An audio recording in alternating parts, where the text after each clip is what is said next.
క్రీస్తు ప్రభునందు ప్రియమైన సహోదరి సహోదరులారా, పరిశుద్ధ కన్య మరియ ఓదార్పు మాత అనే ధ్యానాంశంతో వ్యాధిగ్రస్తుల కోసం ప్రత్యేక విధంగా ప్రార్థించమని మనకు ఉద్దేశాన్ని ఏర్పాటు చేస్తున్నారు. మరి వ్యాధిగ్రస్తులుగా ఉన్నటువంటి వారందరూ కూడా, ఇక్కడ ఉన్నవారు, మనకు తెలిసినవారు, మనమంటే ఇష్టం లేని వారిని కూడా ఈరోజు గుర్తు చేసుకొని వారి బాధల్లో, వేదనల్లో, ఒంటరితనంలో ఆ తల్లి ఓదార్పు మాతగా ఉండాలని, గుండె భారాలను మోస్తున్న మనము ఆ తల్లి ఒడిలోనికి వచ్చాము. ఆ తల్లి ఒడిలో సేద తీరుదాము. ఆ స్వాంతనను పొంది జీవిత ప్రయాణాన్ని ముందుకు కొనసాగించుదాం. ఓసారి ఒక రైలు ప్రయాణం జరుగుతుంది. కంపార్ట్మెంట్ అంతా ఎవరికి వారు రెస్ట్ తీసుకుంటున్నారు. ఇద్దరు పిల్లలు, ఒక అమ్మాయి, వాళ్ళ తమ్ముడు, అటు ఇటు చలాకీగా కేరింతలు కొడుతూ, అల్లరి చేస్తూ, కేకలు వేస్తూ ఆ విధంగా పరిగెత్తున్నారు.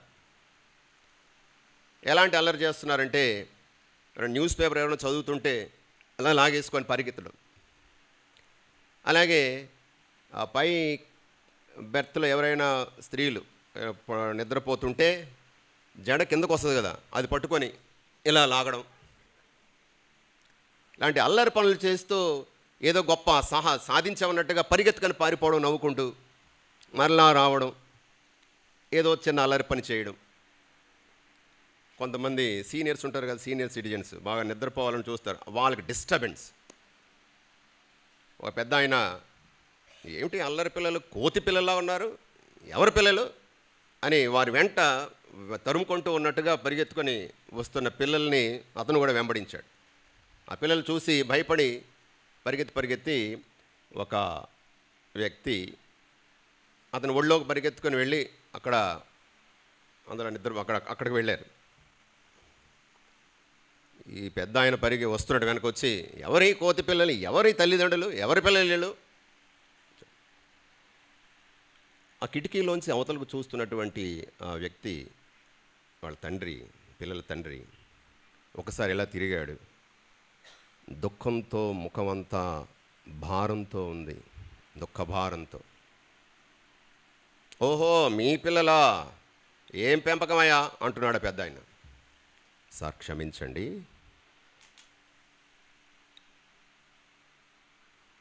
వీళ్ళమ్మ చనిపోయి 2 గంటలైంది, ఇంకా చెప్పలేదు వాళ్ళకి. 2 గంటలు పోయిన తర్వాత ఇంటికి వెళ్తే వాళ్ళకి ఎలాగో తెలుస్తుంది. ఈ కొద్ది క్షణాలైనా సరే వారి సరదాను నేను ఎందుకు ఆపాలని నేనేమండలేదు, క్షమించండి, పిల్లల తరపున క్షమించండి అన్నాడు. ఈ విషయం తెలుసుకున్నటువంటి కంపార్ట్మెంట్ అంతా కూడా, అయ్యో, ఇంతవరకు అల్లరిగా పరిగెత్తున్నటువంటి ఈ పిల్లలు అనాథలైపోయారా అని పాపం వాళ్ళు ముద్దుగా ఒకరొకరు ఒళ్ళో తీసుకొని ముద్దు పెట్టుకోవడం, వాళ్ళ దగ్గర ఉన్నటువంటి స్వీట్స్ ఇవ్వడం, అలా అల్లరంతా కూడా మాట వినగానే, విషయం తెలియగానే వారి యొక్క atmosphere is totally changed in the whole compartment. అయ్యో, అనాథలైపోయారా అనేటువంటి సానుభూతిని వ్యక్తపరచడం మొదలుపెట్టారు కేవలం తెలిసిన తర్వాత. ప్రియమైన సహోదరులారా, అయితే మనం చెప్పే సానుభూతి మాటలు, ఓదార్పు మాటలు కొన్నిసార్లు ఎంత అర్థం లేనివో అన్న విషయం ఎప్పుడు తెలుస్తుంది? మనకు కూడా ఆ కష్టం వచ్చినప్పుడు, మనం కూడా ఆ బాధను అనుభవించినప్పుడు, అప్పుడు మనకి సంపూర్ణంగా అర్థమవుతుంది కష్టం అంటే ఏమిటో, కన్నీరంటే ఏమిటో, ఇతరుల బాధ అంటే ఏమిటో అని. ప్రియమైన సహోదరులారా, ఎన్ని బాధలు కలిగితే మన జీవితాలు అంత ఓదార్పును కోరుకుంటాం, ఊరటను, ఆదరణను కూడా మనం ఇతరుల నుంచి కోరుకుంటూ ఉంటాం. ఈనాటి రెండవ పట్టణం సువార్త పట్టణానికి ఒకసారి వెళ్దాం. అష్టభాగ్యాలు, ఆనందానికి అష్టభాగ్యాలు, పారలౌకిక ఆనందానికి పరమపద సోపానాలు, ఈ అష్ట సౌభాగ్యాలు. ఇందులో మన ధ్యానాంశానికి తగినటువంటి ఒక ఆశీర్వాదము, శోకార్తులు ధన్యులు, వారు ఓదార్పబడపబడుదురు అని. ఇంగ్లీష్లో దీనికి టు మోర్న్ అనే మాట ఉపయోగించారు. శోకార్తులు, మోర్నర్స్. టు మోర్న్ అంటే అది గ్రీకు పదం పెంథౌంటెస్, అంటే to have a broken heart. గుండెలు పగిలినప్పుడు అందులోంచి వచ్చేటువంటి బాధ, అది నిజమైన శోకము, శోకతప్త హృదయులు. అది ఎప్పుడు వస్తుంది? మనకు అత్యంత ప్రియమైన వాళ్ళు, కావలసిన వాళ్ళు చనిపోయినప్పుడు ఆ గుండెలు పగిలి మనం కన్నీరు కారుస్తాం. ఆ గుండె నుండి ఆ యొక్క వచ్చేటువంటి వేదన, ఆవేదన వ్యక్తపరుస్తాం. అది నిజమైన శోకము. శోకార్తులు అంటే వారని చెప్తారు ఒరిజినల్ మీనింగ్. సిలువలో క్రీస్తుని చూస్తే వచ్చే దుఃఖముగా అక్కడ మనం అభివర్ణించవచ్చు. దానికి కారణం నా పాపాలే అని, నా మరణాన్ని తన మీద వేసుకొని, నా పాపాలని తన మీద వేసుకొని సిలువకెక్కినటువంటి ప్రేమామయుడైన యేసుని చూసినప్పుడు నా గుండెలు పగిలి నేను ఏడుస్తాను. సుంకరి తన పాపాన్ని ఒప్పుకుంటూ తన కన్నులనైనను పైకెత్తడానికి సాహసించక రొమ్ము బాదుకుంటూ, ఓ దేవా ఈ పాపాత్ముణ్ణి కనికరించుము అని కన్నీరు కార్చాడు. వ్యక్తిగతంగా దుఃఖం అనుభవిస్తున్నటువంటి వారు శోకార్తులు. The personal tragedy are intense trauma. ప్రియ సహోదరులారా, పాత నిబంధనలో దేవుడే ఓదార్చువాడు. మొదటిగా దేవుడే ఓదార్చువాడు. యెషయా గ్రంథము 66వ అధ్యాయము 13వ వచనములో, ఒక తల్లి తన కుమారుణ్ణి ఓదార్చున్నట్లు నేను మేము ఓదార్తును అంటున్నాడు. యెషయా గ్రంథం 25:8, అలాగే దర్శన గ్రంథము 17:7 మనం చూస్తున్నాం, ఎల్లరి కన్నీళ్లను ఆ ప్రభువు తుడిచివేస్తాడు. అలాగే యెషయా గ్రంథము 53వ అధ్యాయములో 5వ వచనములో ఒక చక్కనైనటువంటి మాటను మనం చదువుతున్నాం. కానీ అతడు మన తప్పిదముల కొరకు గాయపడెను, మన పాపముల కొరకు నలిగిపోయెను, అతడు అనుభవించిన శిక్ష ద్వారా మనకు స్వస్థత చేకూరెను. Praise the Lord. Hallelujah, hallelujah. బాధను అనుభవించిన వాడికి తెలుసు మరొక వ్యక్తి యొక్క బాధ ఏమిటో అని. యేసు ప్రభువు మన కొరకు బాధామయ సేవకునిగా మారిపోయాడు, బలి గొర్రెపిల్లగా మారిపోయాడు. కాబట్టి మన కష్టము, మన బాధ, మన కన్నీరు ఏమిటో అతనికి తెలుసు. మనందరికీ ఓదార్పునివ్వడానికే మనల్ని పిలుస్తున్నాడు. భారము చేత అలసి సొలసి ఉన్న సమస్త జనులారా నా యొద్దకు రండి, నేను మీకు విశ్రాంతినిస్తాను. అలసిపోయిన వారులారా, మోయలేని భారాలను మోస్తూ ఉన్నటువంటి వారులారా నా యొద్దకు రండి, మీకు ఓదార్పునిస్తాను, ఊరటనిస్తాను, శాంతినిస్తాను. నిజమే, ఆ ప్రభువు కాపరి లేని గొర్రెల వలె ఉన్నటువంటి ఆ ప్రజలను చూసి ఆ కరుణామయిని కడుపు తరుక్కొని పోయిందని చూస్తున్నాం. నాయుని వితంతువు ఏకైక కుమారుడు మరణించినప్పుడు ఏడవద్దమ్మా అన్నాడు, ఓదార్చాడు, ధైర్యం చెప్పాడు. లాజరు మరణించినప్పుడు మరియ మార్తలను ఓదార్చాడు, కన్నీరు పెట్టుకున్నాడు. ప్రియ సహోదరులారా, కలవరపడకండి, భయపడకండి, నేను సదా మీతో ఉన్నాను అని ధైర్యం చెబుతున్నాడు. అంతేకాదు ఓదార్చువాడైనటువంటి పవిత్రాత్మను పంపిస్తానని కూడా మనకు వాగ్దానం చేశాడు.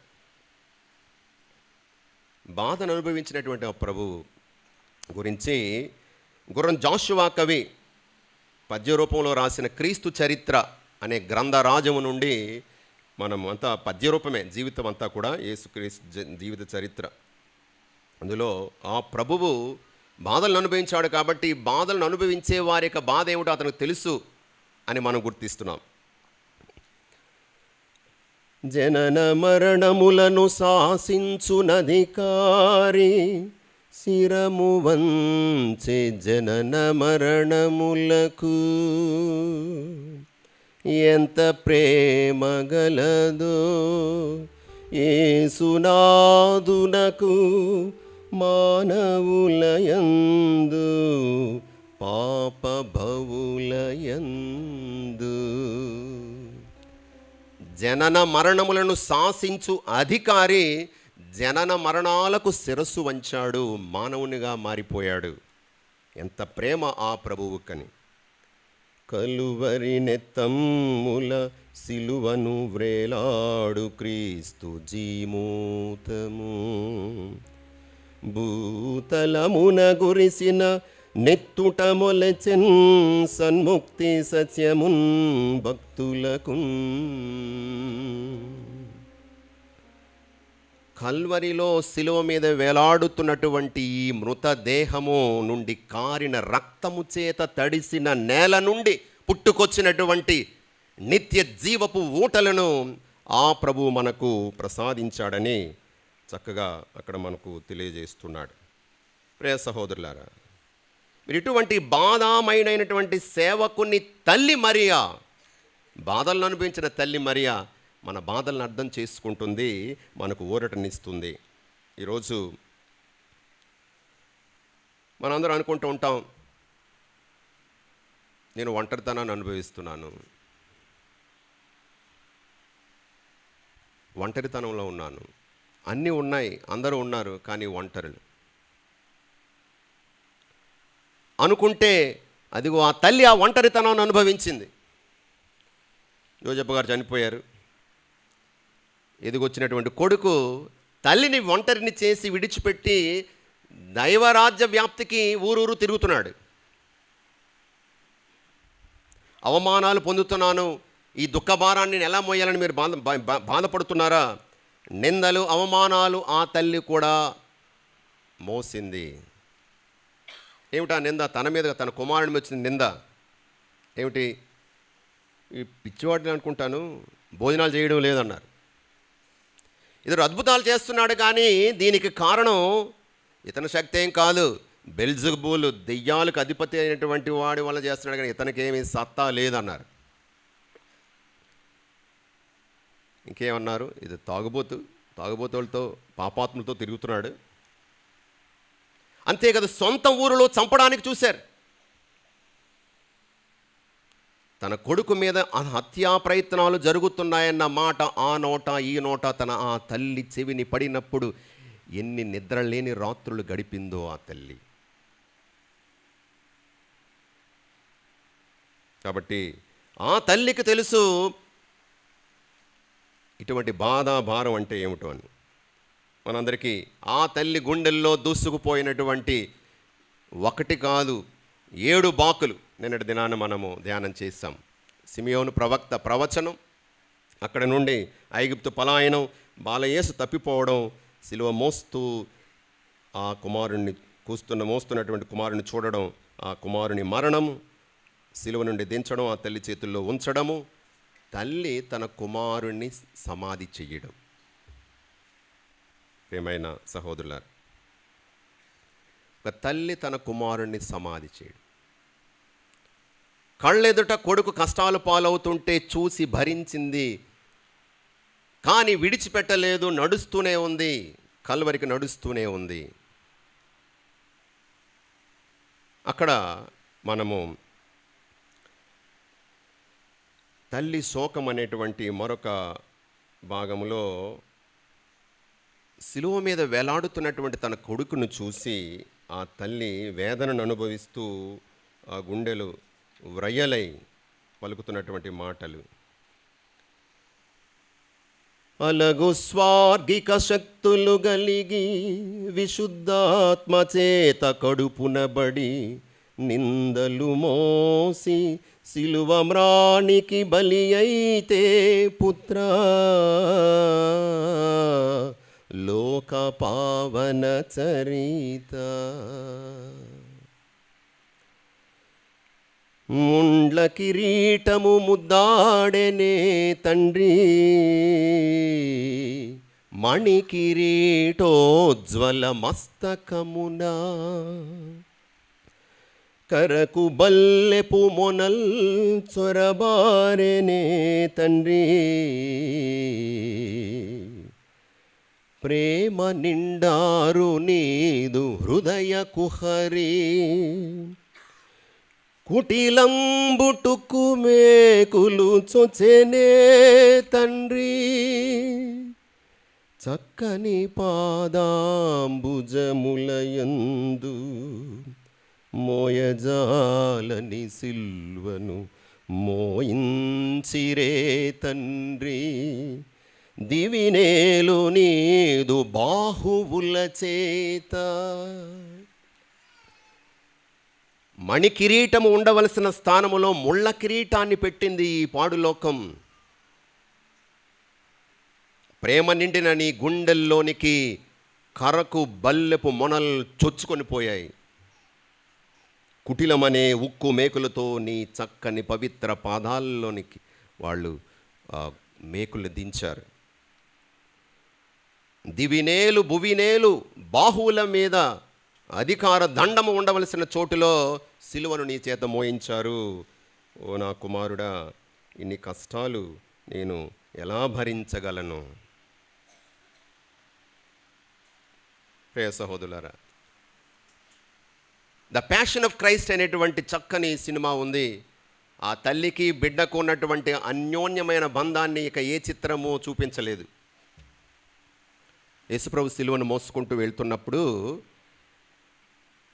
ఆ తల్లి వెంబడి నడుస్తూ కింద పడిపోయినప్పుడు ఒక ఫ్లాష్ బ్యాక్ టెక్నిక్ ఉపయోగిస్తాడు. చిన్నప్పుడు బాలయేసు పరిగెత్తి వెళ్తూ పడిపోయినప్పుడు ఆ తల్లి చూసి పరుగున వచ్చి ఆ కుమారుని ఎత్తుకొని తన ఒడిలో వేసుకున్నప్పుడు హాయిగా నిద్రపోతాడు. ఎలా? ఆ తల్లి ఒడిలోని వెచ్చదనాన్ని ఆస్వాదిస్తూ ఆదమరిచి తల్లి ఒడిలో హాయిగా నిద్రపోతూ లోకమంతా ఏకమైపోయి నా మీదకి దండెత్తొచ్చినా నాకేమీ కాదు, ఎందుకంటే మా అమ్మ నా దగ్గర ఉందని. మరలా వెనక్కి వస్తాడు. ఆ తల్లి చూస్తుంది, నాన్న నేనేమీ చేయలేనురా ఇప్పుడు, ఇది నీ తండ్రి చిత్తము అని తన యొక్క తోడును ధైర్యాన్ని తన చూపులతోనే అందిస్తుంది ఆ తల్లి. ప్రియ సహోదరులారా, ఆ అల్లారు ముద్దుగా ఎత్తుకొని నిద్రపోయినటువంటి ఆ కుమారుని ఒడిలో, ఆ తల్లి ఒడిలో ఆ కుమారుడు ఇప్పుడు నిర్జీవంగా పడి ఉన్నాడు. ఈ చేతులతోనే నిన్ను ఎత్తుకున్నాను రా, ఈ చేతులతోనే నిన్ను సమాధి చేస్తున్నాను ఈరోజు. మన బిడ్డలు మనకంటే ముందు చచ్చిపోతే ఎంత ఘోరంగా ఉంటుంది, తట్టుకోగలమా? నేను చెప్పడానికి సాహసిస్తున్నాను. 2 రోజుల క్రితం విశాఖ అతిమేత్రాసనంలో ఫాదర్ శ్రీధర్ అనేటువంటి ఒక ఫాదర్ గారు, 47 సంవత్సరాలు, అరికతోట శ్రీధర్, నిన్న కూడా ఆదివారం ప్రసంగంలో చెప్పాను.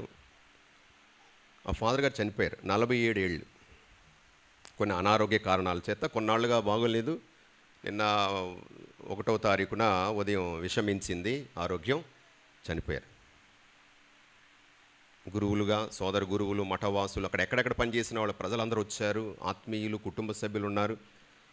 ఈ ఫాదర్ గారి ఆ మృతదేహం పక్కనే వాళ్ళ అమ్మగారు కూర్చొని కన్నీరు మున్నీరు అవుతున్నారు. ఒక గురువు, నా బిడ్డ నేను పెంచి పెద్ద చేసి గురు అంతస్తుకి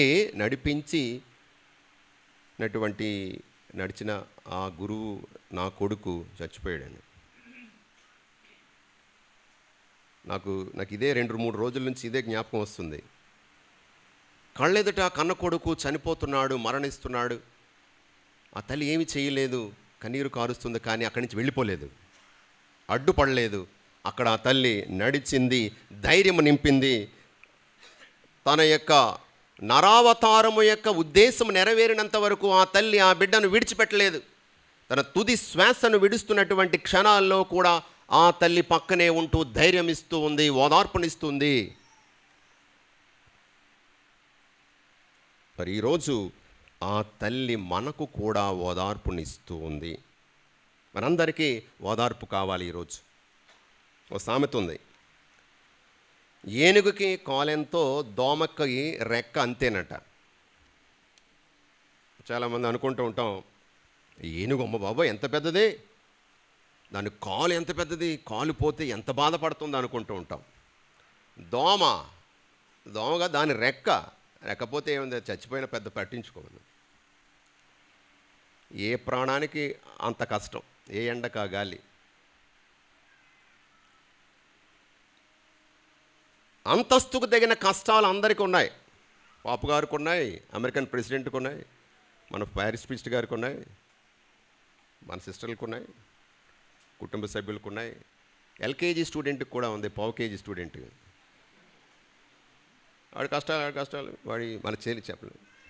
ఏ కష్టాలు రా నీకంటే ఏడుస్తుంటాడు స్కూల్కి వెళ్ళడానికి. వాడి కష్టం మనకు తెలియదు, పట్టించుకోం మనం. ప్రతి బిడ్డకు, ప్రతి వ్యక్తికి అంతస్తుకు తగిన కష్టాలు అందరికీ సరిపంటది ఇచ్చాడు దేవుడు. ఎవరిని అడిగినా సరే ఏదో కష్టం చెప్తారు. బాగున్నామంటే ఏం బాగు, ఇంకా అలాగే బాగా ఉన్నామని అంటారు, కానీ చెప్పనటువంటి బాధ లోపల ఉంటుంది, వెంటనే గుర్తొస్తుంది. మర్చిపోయిన గుర్తు తెచ్చుకుంటాం అన్నమాట కొన్నిసార్లు. మరి ఎంత పెద్దవారమైనా వయసులో 2-3 పిల్లల తల్లి అయినా సరే అమ్మగారింటికి వెళ్ళడం అంటే పరిగెత్తుకొని వెళ్ళిపోతారు.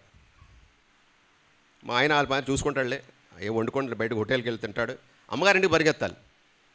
పరిగెట్టిన తర్వాత అమ్మ దగ్గరికి, అమ్మను చూడగానే ఒకసారి వెళ్ళి అమ్మను కౌగలించుకొని కాసేపు అమ్మ ఒడిలో, ఈవిడికి 40-50 సంవత్సరాలు ఉన్నా సరే వాళ్ళ అమ్మ దగ్గర పసిపాప అయిపోతుంది.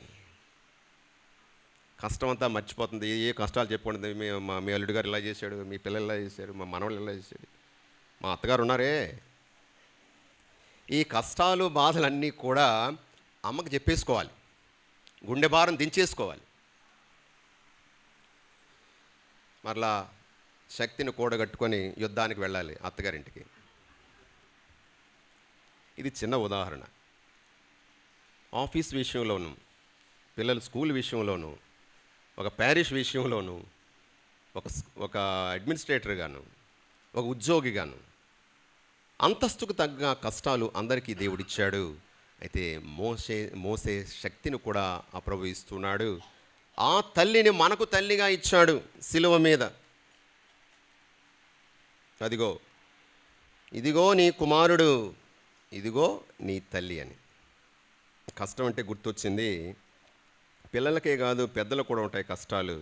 ముసలి తల్లిదండ్రులకు కూడా ఉంటాయి కష్టాలు.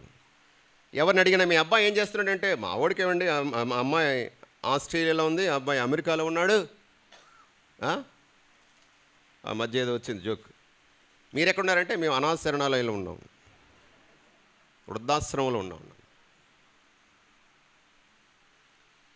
బిడ్డల కోసం కష్టాలు పడి, బాధలు అనుభవించి, త్యాగాలు చేసి, తిని తినక వాళ్ళని చదువులు చదివిస్తే వాళ్ళు ఎక్కడ ఆకాశంలో పక్షుల్లాగా అమెరికాకి ఎగిరిపోయి, ఆస్ట్రేలియాకి ఎగిరిపోయి, లంకంత కొంప, 2 ముసలోళ్ళు, నెలకొకసారి వారానికి ఒకసారి ఫోను. దానికే మా అబ్బాయి ఫోన్ కోసం ఎదురు చూస్తున్నటువంటి, మా అబ్బాయి ఫోన్ చేస్తాడు ఈరోజు ఆదివారం. ఒకసారి ఒక కేసు, కోర్టులో కేసు వచ్చింది. లాయర్గా ఉన్న ఆయన జడ్జిగా రిటైర్ అయిపోతున్నాడు. చివరి కేసు వాదించి అయిపోయిన తర్వాత ఇంటికి వెళ్ళాడు. భార్యతో చెప్తున్నాడట, ఏమి నా సర్వీసులో ఎప్పుడూ చూడని ఒక వింత కేసు ఈరోజు వచ్చింది అన్నాడు. ఏమిటండి అదన్నది. ఏమీ లేదే, ఒక తండ్రి తన కొడుకు మీద కేసు వేసాడు.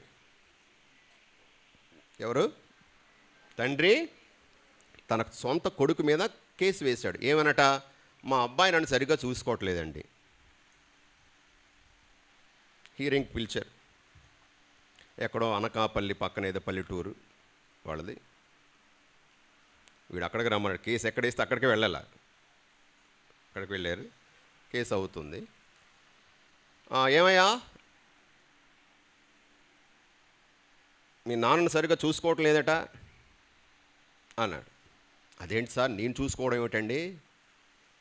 అతను గవర్నమెంట్ ఉద్యోగస్తుడండి, రిటైర్ అయిపోయాడు, 30,000 పెన్షన్ కూడా వస్తుంది, అతనికి ఏం తక్కువ?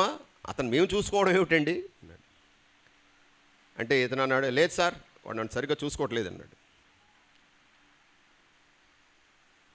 సార్, చిన్న కోరిక, మీకు చేతనైతే ఒక 100 రూపాయలు చాలు, నెలకు 100 రూపాయలు ఇప్పించండి. నెలకు 100 రూపాయలు, అందులో ఆశ్చర్యం ఉంది. ఏం లేదండి, అయితే స్వయంగా మా ఇంటికి వచ్చి ఇచ్చి వెళ్ళాలి. సరే, కేసు ఆ విధంగా జడ్జిమెంట్ ఇచ్చాడు. ఎవరికి వాళ్ళు వెళ్ళిపోయారు. ఈ తండ్రి జడ్జి గారి దగ్గరకు వచ్చి, ఎవరు లేనప్పుడు, సార్ క్షమించండి, వాడు చాలా బాధపడుతున్నాడని సంగతి నాకు తెలుసు, కోర్టుకి ఈడ్చాడు మా నాన్న, నలుగురు వింటే ఏమనుకుంటారు, పరువు తీసేశాడు ఈ ముసలోడు అని అనుకోవచ్చు. కానీ ఒక్కడే ఒక కొడుకండి,